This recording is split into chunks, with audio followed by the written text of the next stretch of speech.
Welcome to our Yogi Ram podcast. Today, we are thrilled to have a distinguished guest, Dayaveer Prabhu, life and motivational coach. He is Bhakti Shastri and holds a PhD in water resource from Manet. Currently, he is associated with GLA University, Mathura, as an assistant professor. Dayavir प्रभु आध्यात्मिक ज्ञान और वैज्ञानिक विशेषज्ञता का अनोखा मिश्रण लाते हैं जो उन्हें दोनों क्षेत्रों में प्रेरणादायक बनाता है। तो आइए बात करते हैं स्पिरिचुअलिटी, इंजीनियरिंग, साइंस, बहुत सारे useful tips to discover the ultimate purpose of life. Hare Krishna प्रभु जी, welcome to Yogi Ram podcast. Dayavir प्रभु जी, आपका योगी राम पॉडकास्ट में बहुत बहुत स्वागत है। तो स्टार्ट करते हैं आज की जर्नी, आपकी लाइफ की जर्नी, अलग अलग पड़ाव। तो शुरुआत में ही सबसे पहला सवाल मैं आपसे ये पूछना चाहूंगा, आप अपने बारे में संक्षिप्त में आपका जो जर्नी रही है इतने सालों की, आध्यात्मिक से लेकर टीचिंग प्रोफेशनल से लेकर पीएचडी का था, तो आपने कैसे मैनेज किया, कैसा पूरा एक संक्षिप्त में प्लीज बताइए।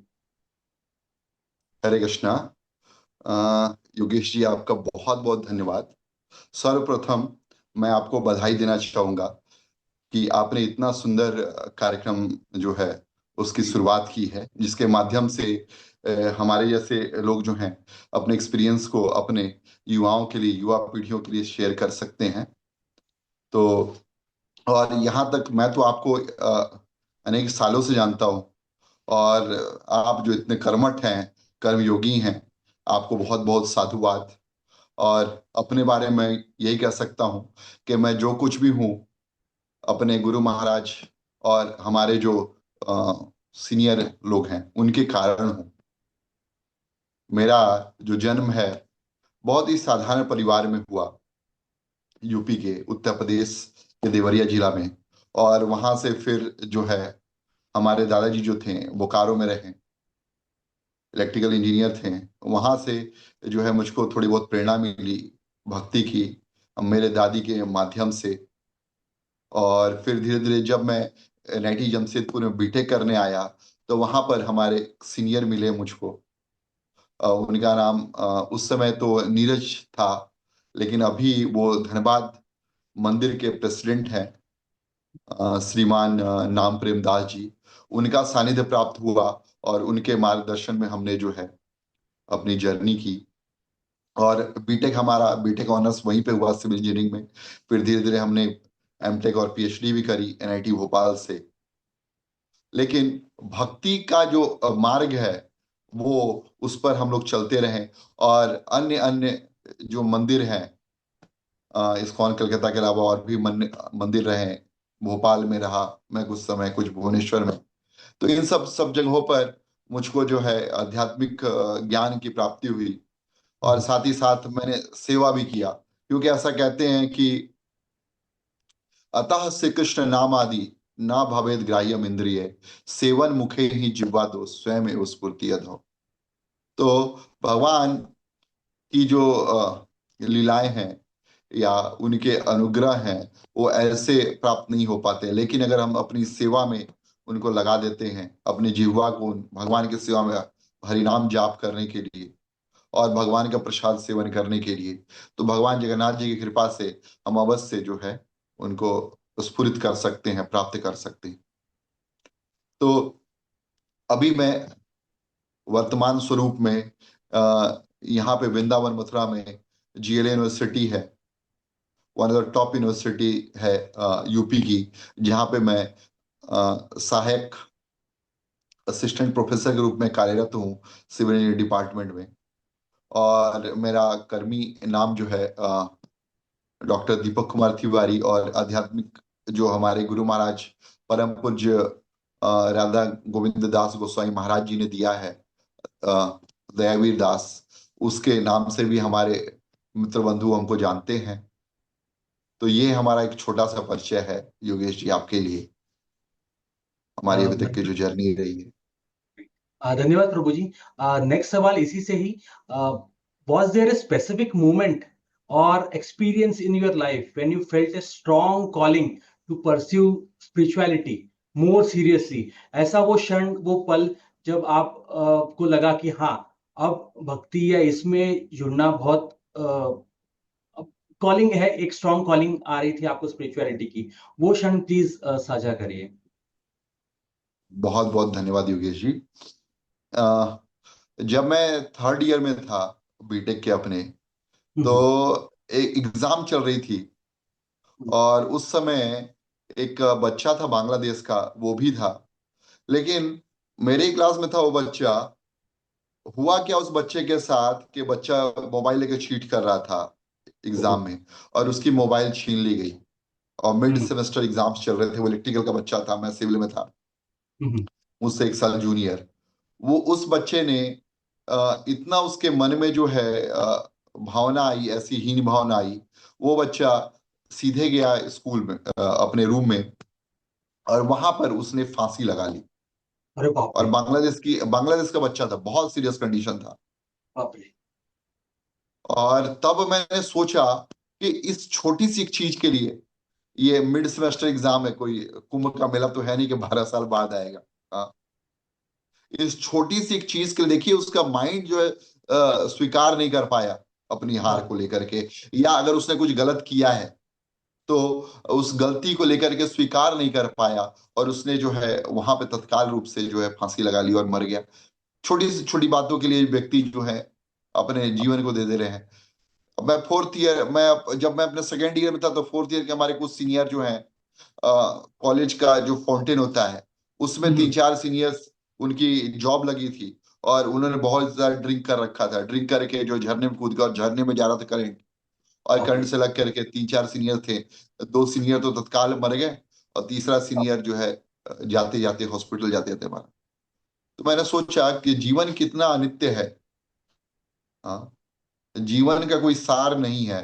व्यक्ति कभी भी जा सकता है। लोग सोचते हैं कि हम 1000 सालों का प्लान कर ले, 10 साल, 20 साल, 50 साल का, लेकिन कोई जो है इसकी कोई वैल्यू नहीं रह जाती। इसीलिए मैंने डिसाइड किया कि मैं अपने जीवन में जो आध्यात्मिक प्रगति है उसके ऊपर ध्यान दूंगा। क्योंकि आप दुख के लिए प्रयास नहीं करते, वो अगर आपके पास आ सकता है, तो सुख के लिए बिना प्रयास किए हुए भी सुख आएगा प्रारब्ध में जो है। इसलिए तुलसियास जी कहते हैं, प्रारब्ध पहले रचा, बाद में रचा शरीर, तुलसी चिंता क्यों करे, जपले सिर रघुवीर। भगवान का नाम का भजन करिए, चिंता करने की क्या आवश्यकता है। बहुत बहुत बढ़िया, बहुत बढ़िया प्रभु जी। Moving further to the next question, आप कैसे बैलेंस बनाते हैं? प्रोफेसर प्रोफेसर लाइफ आपका हो गया, वहां का बिजी शेड्यूल हो गया, सिविल इंजीनियर आप जो पढ़ाते हैं, और स्पिरिचुअलिटी स्पिरिचुअलिटी प्रैक्टिस करना, और अपने जैसे सहपाठी हो गए, या आपके साथ में, या आपके बहुत सारे शिष्य तो हैं ही, तो उनको भी स्पिरिचुअलिटी के इसमें डायरेक्शन देना कि कैसे वो आए। तो ये दोनों आप कैसे, और क्या कठिनाइयां आती हैं, या कैसे आप इनको बैलेंस करते हैं, इसके बारे में प्लीज बताइए। ये बहुत सुंदर प्रश्न किया है आपने। देखिए, भगवान कृष्ण भगवद्गीता में बताते हैं, युक्ताहार विहारस्य युक्त चेष्टस्य कर्मसु युक्त सपनावबोधस्य योगाद भवति दुःखः।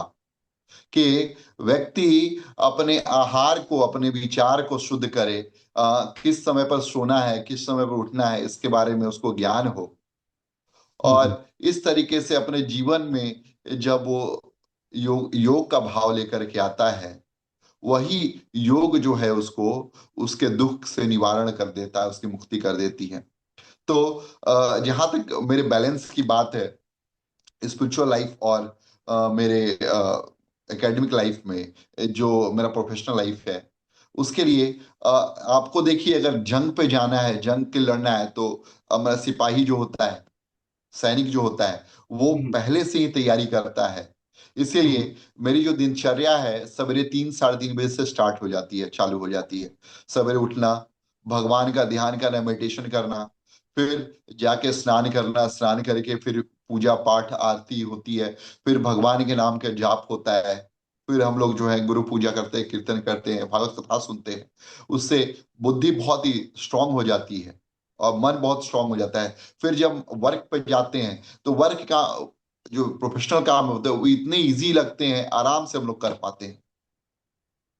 आज के डेट में कंपनीज जब आती हैं बच्चों को रिक्रूटमेंट के लिए, वो सबसे ज्यादा टीम प्लेयर्स चाहती हैं कि बच्चा हमारा टीम में काम कर पाए, उसके अंदर ह्यूमिलिटी हो, विनम्रता हो, उसके अंदर फोकस बढ़िया हो, उसके अंदर डेडिकेशन हो, उसके अंदर फैमिली की भावना हो।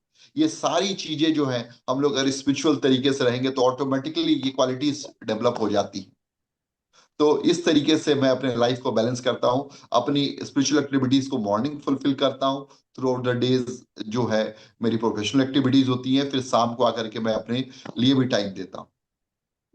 इस तरीके से बैलेंस करते हैं। और मेरे जितने भी स्टूडेंट हैं, मेरे जानने वाले जो हमारे अंडर में ये कार्य कर रहे, ट्रेनिंग ले रहे हैं, वो भी जो है यही कार्य करते हैं, मॉर्निंग में उठना, सारे काम करना। बहुत तो बढ़िया, ये बहुत है। बढ़िया। हरे कृष्ण। बहुत बहुत अच्छा है। इसी इसी सिलसिले में दूसरा एक कनेक्टेड सवाल मैं पूछना चाहूंगा। हैव देयर बीन एक स्पिरिचुअल लीडर या फिलोसोफर या scientist who have particularly influenced you world wide? कोई ऐसे कोई आध्यात्मिक या दार्शनिक या वैज्ञानिक जिन्होंने आपके दृष्टिकोण को बहुत विशेष प्रभाव डाला, हम्म। उनके बारे में प्रभु जी मैं कुछ आपको बता दूं। हाँ, हम्म। तो बहुत सुंदर प्रश्न किया है। मैं कुछ जो आध्यात्मिक गुरु हैं उनसे बहुत प्रेरणा लेता हूँ। उसमें से सर्वप्रथम है अंतर्राष्ट्रीय कृष्ण भावनामृत संघ के संस्थापक आचार्य श्रील प्रभुपाद जी। श्रील प्रभुपाद जी, मैं यहाँ पे जहाँ वृंदावन हूँ, यहीं से पास में कुछ दूर राधा दामोदर मंदिर में छोटे से कमरे में रहा करते थे। एक समय की बात है। और भगवान की भक्ति का, आध्यात्मिकता का प्रचार करते थे। और उनके पास उस समय कुछ भी नहीं था। और जब विदेश की यात्रा में गए, उनके गुरु महाराज ने आदेश दिया था कि आप जो है अभय चरणारविंद, उनके नाम था, आध्यात्मिक नाम था अभय चरणारविंद दास।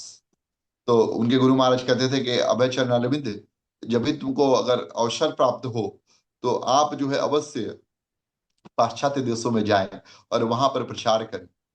और प्रभुपाद जी जब पाश्चात्य देशों में गए तो वो एक ऐसे सामान ढोने वाले जहाज से गए थे, जिसमें बहुत ज्यादा जो है अंडुरेशन होते थे, बहुत ज्यादा हम्म। जहाज वो हिलता था, जिसके चलते एक महीने के अंदर उनको दो दो हार्ट अटैक आए। फिर भी प्रभुपाद जी अपने लक्ष्य से भ्रमित नहीं हुए और लक्ष्य को प्राप्त किया। आज जब जिस समय पे वो थे, उन्होंने 108 मंदिरों की स्थापना की। इस तरीके से प्रभुपाद जी ने दिखाया कि 65, और वो भी 70 के एज में, जब 70 के एज में लोग बैठ करके घरों में टीवी देखते हैं रिमोट चला करके, प्रभुपाद जी जो है जलदूत पे जा रहे हैं भागवत का प्रचार करने के लिए। तो ये ऐसे आध्यात्मिक लीडर हैं जिनको देख करके प्रेरणा मिलती है। ऐसा अद्भुत मैंने कब जीवन में किन्हीं को, किसी सन्यासी को देखा जो इतना कठिन काम लेकर के, इतनी प्रेरणा लेकर के, इतना जो है मन में साहस करके जा रहा है 70 के एज में। 70 का आयु बहुत कठिन है। और अभी प्रेजेंटली प्रेमानंद बाबा जो हैं, जिन्होंने क्षेत्र संन्यास ले रखा है वृंदावन में, उनसे बहुत प्रेरणा मिलती है। अभी मैं उनसे मिला भी हूँ। और राइट। प्रेमानंद बाबा ने बताया कि विनम्रता क्या महत्व है, भक्ति में विनम्रता होनी चाहिए।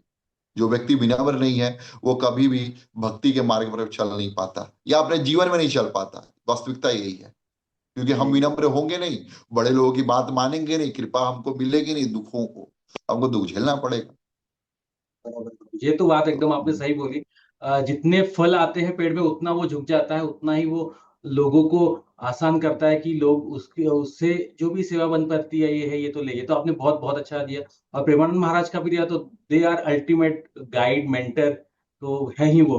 और उनके आजकल लोग फॉलो कर रहे हैं, और फॉलो करने का सबसे बड़ा कारण यही है कि जिस सिंप्लिसिटी से वो बताते हैं भक्ति में आने का मार्ग, भक्ति में रहने का मार्ग, वो बहुत ही अच्छा है, सुंदर है, और बहुत बहुत अच्छा लगता है। उनके रील्स वीडियोस बार बार भी देखो तो अच्छा ऐसा लगता है कि हाँ, ये अपने लाइफ में उसको उतार सकते हैं अपन जीवन में। तो बहुत अच्छा। और आप मिल के आए उनसे तो इट वाज, वो तो वो जो क्षण होगा, वो जो समय होगा, वो तो बहुत ही अच्छा होगा। वो तो बहुत बहुत ही आनंद आया होगा वो तो।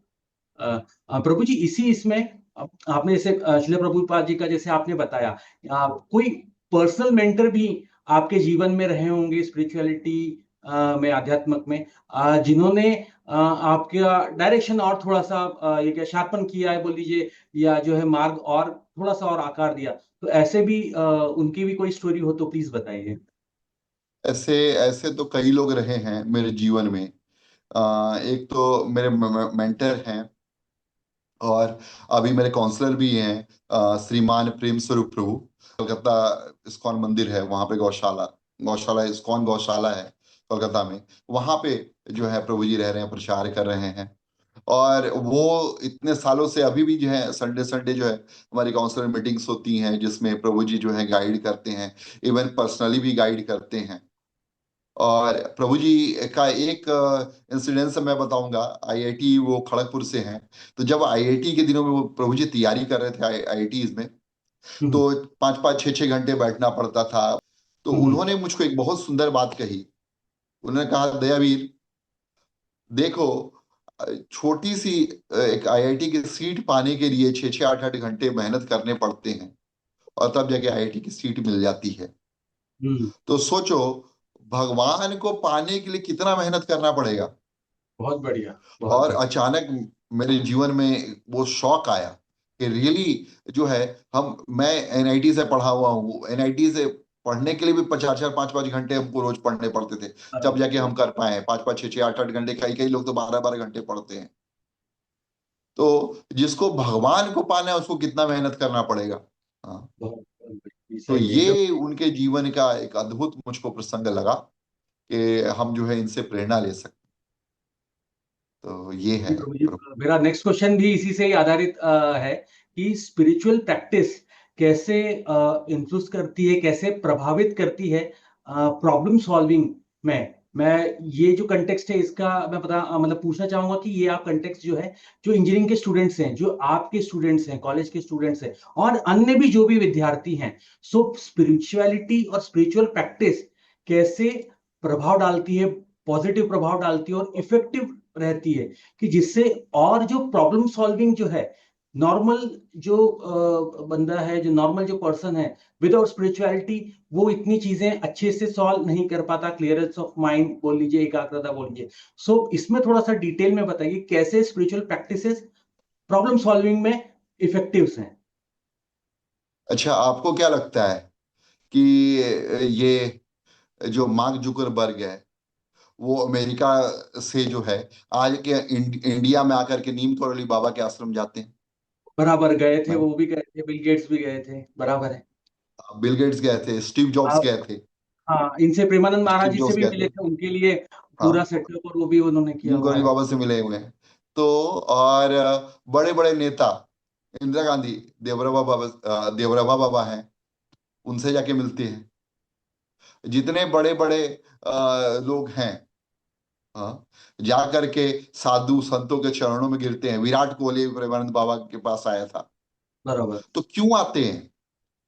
क्योंकि इनके पास एक धन है।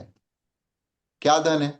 कई बार हम काम करते करते स्ट्रेस में आ जाते हैं, बराबर। अपने आप को हम कर्ता मानने लगते हैं। भगवान भगवत गीता में बताते हैं, अहंकार विमूढ़ आत्मा कर्ता अहम इति मन्यते। हाँ, जो व्यक्ति अहंकारी है वो अपने आप को कर्ता मानता है।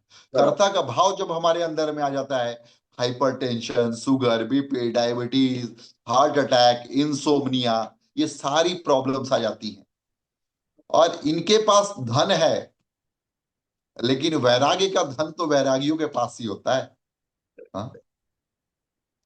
तो इसीलिए वैराग्य की विद्या सीखनी हो तो साधु संतों के पास जाना चाहिए। किस तरीके से हम कार्य करें, और कार्य करने के साथ साथ हम उसमें फंसे नहीं। जैसे यह संसार एक सागर के समान है, और इसमें सुदृढ़ नौका है। हाँ, और उस सुदृढ़ नौका या शरीर जो हमको मिला हुआ है, उस पे बैठ करके आत्मा जाती है, और उसको खेवनहार हमारे गुरुदेव हैं। हाँ, तो संसार में तो हम रहें, नौका पानी में तो रहे, लेकिन नौका के अंदर अगर पानी रहे तो तो नौका डूब जाती है। इसलिए नौका को पानी में रहना चाहिए, लेकिन नौका के अंदर पानी नहीं होना चाहिए। तो यह कला जीने की हमको हमारे गुरुदेव सिखाते हैं, यह आध्यात्मिकता सिखाती है। किस तरीके से हमको इस संसार में रहते हुए भी इससे अगर पार निकलना है, संसार भौतिक वस्तु उस पार निकलना है, तो हमको गुरु की शरण लेनी पड़ेगी। और ये आध्यात्मिक गतिविधियां जब सिखाते हैं हमको गुरुदेव, तब हम इसको पार, हम इस संसार भौतिक संसार में कार्य करते हुए भी माइंड हमारा शांत रहता है। जैसे हम हमारा कंप्यूटर अगर गर्म रहेगा तो अच्छे से फंक्शन नहीं कर पाएगा, तो उसको कूल करने के लिए मेडिटेशन सिखाते हैं, भगवान के नाम का जो है जाप सिखाते हैं। हाँ, फिर हम लोग जो है यज्ञ हवन वगैरह ये सब कुछ आध्यात्मिक चीजें सिखाते हैं, मेडिटेशन सिखाते हैं, कुछ जो है भगवता के श्लोक बता करके कि भगवान ने क्या बताया है उनको बता करके उनके जीवन में प्रेरणा देते हैं। तब जा करके उनका सॉफ्टवेयर जो है फिर से रिबूट होकर के काम करना चालू करता है, और इस तरीके से फिर वो संसार में, भौतिक संसार में जाकर के जो है व्यक्ति जीता है। तो आपका जो प्रश्न, इतना सुंदर प्रश्न है, किस तरीके से आध्यात्मिक एक्टिविटीज हेल्प करती है, तो वो तो इस तरीके से जो है उसका उत्तर है। प्रभु तो जी, ये है पूरा, समझने वाले समझ गए। प्रभु जी, बहुत बार आपके साथ ऐसे प्रसंग आए होंगे कि बहुत सारे स्टूडेंट बोल लीजिए या कलीग बोल लीजिए या आसपास के लोग बोल लीजिए, जो इतना जल्दी या इतने अच्छे तरीके से या उस वक्त स्पिरिचुअलिटी से कनेक्ट नहीं हो पाते, आध्यात्मिक दृष्टिकोण समझ ही नहीं पाते। तो उनको आप कैसे एड्रेस करते हैं, उनको आप कैसे ये बोलें कि प्रयत्न करते हैं, या कैसे क्या टेक्निक्स बोल लीजिए कि उनको वो चीज समझ में आए? क्योंकि जब इंसान डेली लाइफ या इन सब इससे, जब वो स्पिरिचुअलिटी से कनेक्ट होगा तो उसकी लाइफ खुद ब खुद ही बहुत आसान हो जाएगी। जब करने वाला ही जब भगवान है, संभालने वाला सब भगवान, ये जब उनको समझ में आ जाए तो उनके बहुत सारे प्रश्न ऐसे ही हल हो जाएंगे, परेशानियां ऐसे ही खत्म हो जाएंगी। तो उस टाइम पे ऐसे लोगों से आप कैसे फिर ये करते हैं, कैसे आप उनको समझाते हैं? हरे कृष्णा, बहुत सुंदर प्रश्न पूछा आपने। एक प्रचारक के लिए सबसे महत्वपूर्ण है कि वो उसके साथ जो भी व्यक्ति आ रहे हैं वो उनको समझा सके, समझा करके भक्ति के पथ पे, आध्यात्मिक पथ पे ला सके। लेकिन जैसे हर व्यक्ति का स्तर एक बराबर लेवल पर नहीं होता। कुछ हम्म। व्यक्ति जो हैं जैसे लगे हुए कुछ परेशानी होती है, और मतलब दुखी होते हैं, उनको कष्टों से निवृत्ति चाहिए होती है। कुछ को कुछ अभिलाषा होती है, धन की, मान की, संपत्ति की, कुछ भी। हाँ, कुछ लोग जो होते हैं जिज्ञासु प्रवृत्ति के होते हैं, हम्म। वो उनको उनके मन में जो है ज्ञान, वो उनको जानना होता है कि आखिर क्या चल क्या रहा है। और एक कुछ लोग होते हैं जो योगी होते हैं। हाँ, और ज्ञानी तरीके के भक्त कुछ लोग होते हैं जो ज्ञान प्राप्त करना चाहते हैं। तो सबको समझाने का अलग अलग तरीका है। कुछ व्यक्ति जो कष्ट में होते हैं उनको समझाते हैं कि भगवान जो है वही करने वाले हैं, वही तकलीफ से हरने वाले हैं, उनके भगवान का भजन करो। और जो अर्थार्थी हैं उनके लिए जो है हम लोग ये बताते हैं, भगवान देने वाले दे दे तो सबको है, लेकिन अगर वैसे भक्त हैं तो उनको जो है भगवान के भक्ति भजन करने के लिए बोला जाता है कि भगवान की भक्ति करोगे तो आप सब कुछ पा जाओगे। कई एग्जाम्पल भी देते हैं, जैसे कुब्जा का भगवान ने उद्धार किया। एक फूल, एक फल की टोकरी लेकर के आई थी एक स्त्री, भगवान कृष्ण को जो है फल दे रही थी, और भगवान जो बदले में उसको छोटा थोड़ा सा जो है आधा अंजुली जो है गेहूं देते हैं, और वो गेहूं हम्म। लेके खुश हो जाती है। फिर बाद में जाती है तो वही गेहूं जो है भर करके टोकरी जो है गहने हम्म। बन जाते हैं, सोना चांदी बन जाता है। तो भगवान थोड़ा सा देते हैं तो वो कृपा बन जाती है भगवान की, बहुत ज्यादा हो जाता है। इसलिए जो व्यक्ति भगवान को समर्पण करता है, भगवान उसको सब कुछ देते हैं। इस तरीके से हम लोग प्रचार करते हैं। और बहुत सारे ऐसे लोग जो हैं ज्ञान पाने के लिए आना चाहते हैं, तो उनके लिए हमारे कोर्सेस हैं, डिस्कवर योर सेल्फ कोर्सेस है, पॉजिटिव थिंकर कोर्स है, प्रोएक्टिव लीडरशिप कोर्स है, सेल्फ मैनेजर कोर्स है, जिसमें हम लोग सिखाते हैं कैसे अपने आप को लीडरशिप क्वालिटी डेवलप करनी है, कैसे अपने आप का टाइम जो है मैनेज करना है, उसके साथ साथ मेडिटेशन भी करना है, माइंड को अपने कैसे स्ट्रांग करना है। ये सारी चीजें हम लोग, कुछ साइंटिफिक माइंड के लोग होते हैं उनको इस तरीके से समझाते हैं। अब कोई कुछ लोग ऐसे होते हैं कि आप बोल दो कि भगवान अच्छे हैं, बढ़िया है, वो मानने को तैयार है। ऐसे ऐसे लोगों के लिए हम लोग कथा करते हैं, कीर्तन करते हैं, प्रेम से प्रसाद पवाते हैं। वो कुछ भी नहीं मानता भगवान के बारे में, तो भाई ये लो आप एक लड्डू खाओ भगवान का। तो जब प्रसाद आप खाते हैं तो मन में जो है बुद्धि जो है ऐसे शुद्ध होती है और भगवान के बारे में ज्यादा लोग समझ पाते हैं। इस तरीके से प्रचार चलता है। देखिए ऐसा तो नहीं है कि सबके लिए एक रेडीमेड सूट हमने सिल दिया, सबको same same size fits for all. सबके लिए अलग अलग तरीका है। किसी को थोड़ा सा साम दाम दंड भेद जैसे बताते हैं, कभी समझाते हैं, कभी बुझाते हैं, कभी प्रसाद पवाते हैं। कभी कभी कुछ बुरा बोलना भी पड़ता है लोगों को जब ज्यादा उद्दंडता करते हैं तो। तो इस तरीके से समझाते हैं। तो ये तरीका है भक्तों को समझाने का। प्रभु जी, moving to the next question, from your spiritual perspective, आपके आध्यात्मिक दृष्टिकोण से what do you believe is the ultimate purpose और मीनिंग ऑफ लाइफ? जीवन का अंतिम उद्देश्य या अर्थ क्या है आपके दृष्टिकोण से, स्पिरिचुअल दृष्टिकोण से? प्लीज बताइए। देखिए मेरा यह मानना है कि संसार में हर एक व्यक्ति जो है आनंदमयो अभ्यासात, आनंद के पीछे प्राप्ति करना चाहता है। कोई व्यक्ति शराब पीता है, क्यों पीता है? उसको उसमें मजा आता है। हाँ। कोई सिगरेट क्यों पीता है? उसमें उसको मजा आता है। कोई गर्लफ्रेंड के पीछे क्यों भागता है? उसको मजा आता है। और शास्त्रों में बताते हैं कि ये जो है कोई भक्त है बोलता है कि भगवान, जैसे कोई एक लड़का एक लड़की के पीछे पागल हो जाता है और लड़की एक लड़के के पीछे पागल हो जाता है, हो जाती है, वैसे ही मेरा प्रेम आपके लिए हो जाए, मैं पागल हो जाऊं।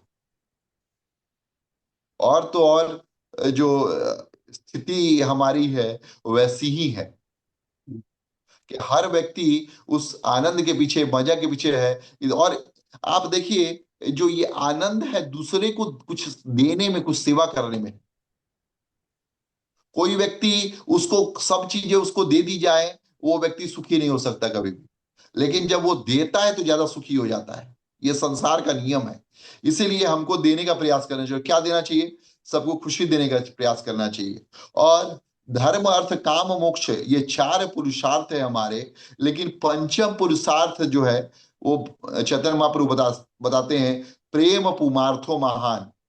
पीछे आप जो फोटो देख रहे हैं ये भगवान श्री चैतन्य महाप्रभु का ओरिजिनल फोटो है, जो आज से 5 साल पहले थे। और यही बताते हैं, प्रेम पुमार्थो महान, सबसे बढ़कर के जो है प्रेम, सबसे ऊंची प्रेम सगाई, दुर्योधन का मेवा त्यागे, साग विदुर घर खाई, सबसे ऊंची प्रेम सगाई। तो जीवन का लक्ष्य प्रेम की प्राप्ति है, प्रेम करना और प्रेम को प्राप्त करना। और प्रेम हम कब ये कर सकते हैं? और प्रेम किससे करना चाहिए? उससे प्रेम करना चाहिए जो शाश्वत हो। प्रेम, क्योंकि प्रेम हमेशा रहना चाहिए, हर समय, हर क्षण में, हर स्थिति में, हर काल में प्रेम हमारा बना रहे। तो वो परमात्मा है जिनसे प्रेम बन सकता है। और वही जो है वास्तविकता में प्रेम के अधिकारी हैं। कई लोग जो है परमात्मा के रूप में जो है भगवान श्री राम को करते भजते हैं, भगवान कृष्ण से प्रेम, भगवान चैतन्य महाप्रभु से। कई लोग जो है भगवान शंकर से प्रेम है। लेकिन अगर प्रेम के स्तर पर है व्यक्ति, तो वास्तविकता में वो जो है सारे संसार से बढ़ करके उसके लिए वो है। तो रुपया पैसा धन दौलत ये तो आते जाते रहेंगे, लेकिन व्यक्ति जब प्रेम में पड़ता है तो वो संसार को बदलने की हिम्मत रखता है। वास्तविकता यही है कि संसार को अगर किसी ने बदला है तो प्रेमियों ने ही बदला है, भगवान के प्रेमियों ने। हरे कृष्ण।